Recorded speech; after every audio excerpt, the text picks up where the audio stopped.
5 kali dengan kenceng-kenceng secara bersamaan, itu rasanya bagaimana? Yang paling sederhana lagi, tetangga kita ini, kalau kita hidup dalam satu komplek itu misalnya, kiri, kanan, depan, belakang pelihara anjing semua.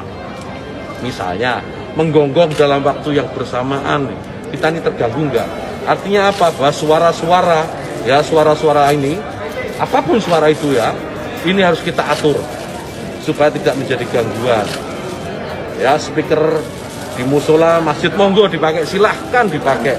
Tetapi tolong diatur agar tidak ada yang merasa terganggu.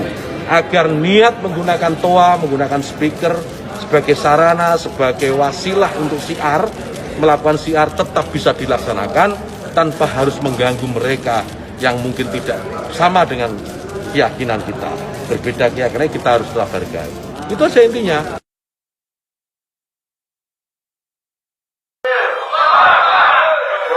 Masyarakat Sumatera Barat agar Bapak Presiden Joko Widodo mencopot Menteri Agama dari jabatannya karena sudah membuat gaduh, membuat risih, kemudian menuntut Presiden, Bapak Presiden Joko Widodo dan DPR RI agar satu, DPR RI segera memanggil dan mengadili Menteri Agama Yakut Khalil Qomas.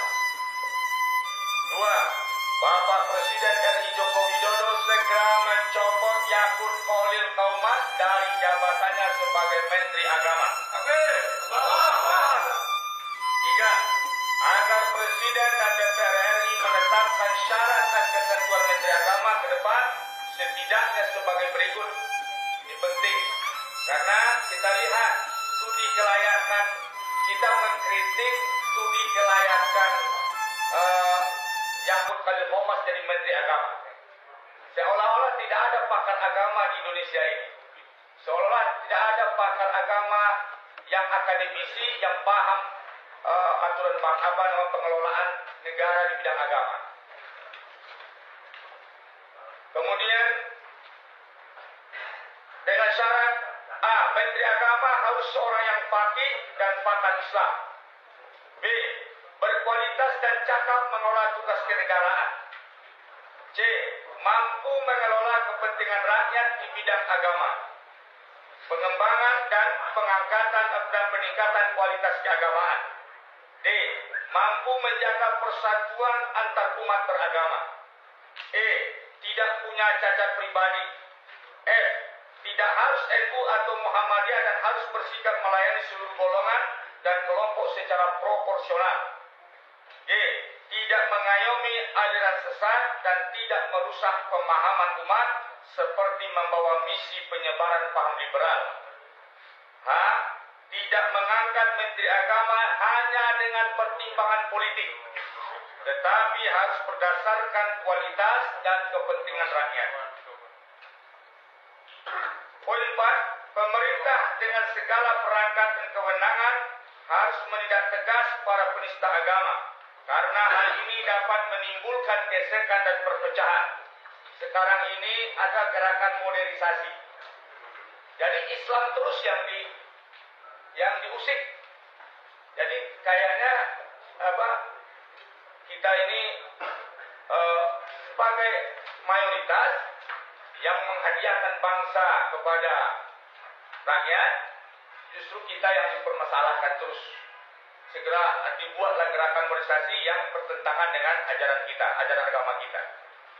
Berikutnya kami atas nama rakyat Indonesia dengan ini menyatakan: 1.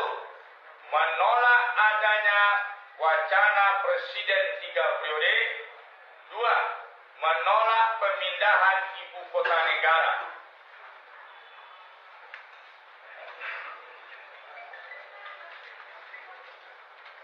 Dan kembali saya tegaskan dalam poin tadi, agar Presiden memecat, menukar Menteri Agama karena sudah disebut selama ini untuk NU, maka mohon digilirkan kepada Muhammadiyah. Setuju?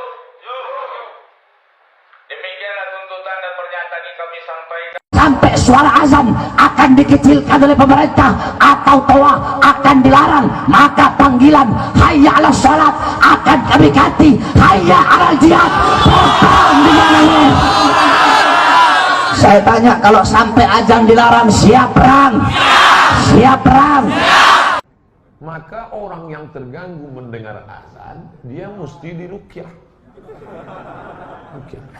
Kumpulkan se-Indonesia ini berapa anggota DPR, pejabat, orang kaya yang terganggu mendengar azan, diadakan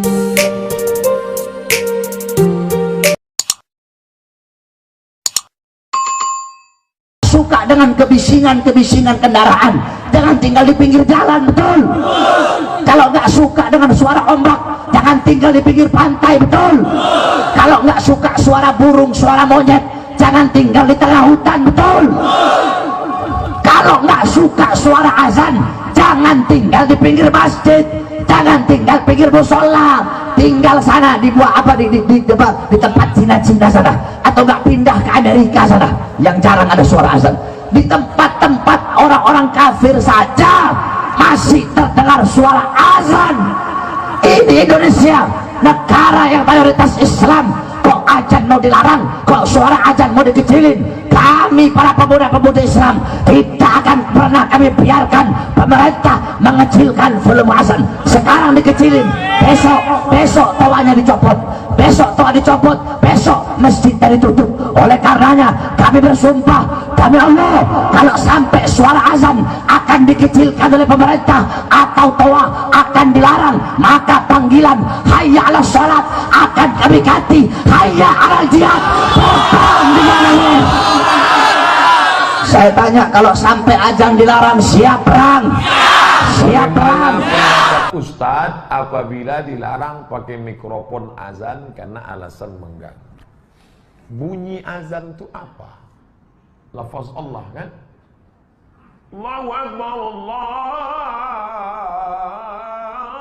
Akbar. Yang terganggu dengan lafaz Allah itu setan. Maka orang yang terganggu mendengar azan, dia mesti diruqyah.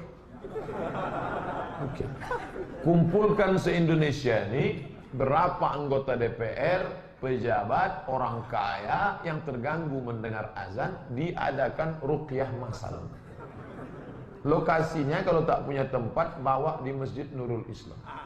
Insyaallah siap. Nanti buat tablik akbar, ruqyah massal para penentang azan pakai mikrofon. Ada. Di daerah Sahil ada masjid tak boleh azan pakai mikrofon. Kenapa? Karena di situ ada orang katanya membawa parang panjang kalau mendengar azan. Saya bilang, kenapa tidak kalian tangkap? Tangkap, ikat di batang kelapa. Bacakan ruqyah ramai-ramai. Insyaallah sehat deh. Saya tak sanggup, saya kurus. Kalau tegap saya ngikat dia. Oh, gapa dan saya macam aderai, saya ngikat dia, saya meruqyah. Insyaallah 2 kali pukul sehat.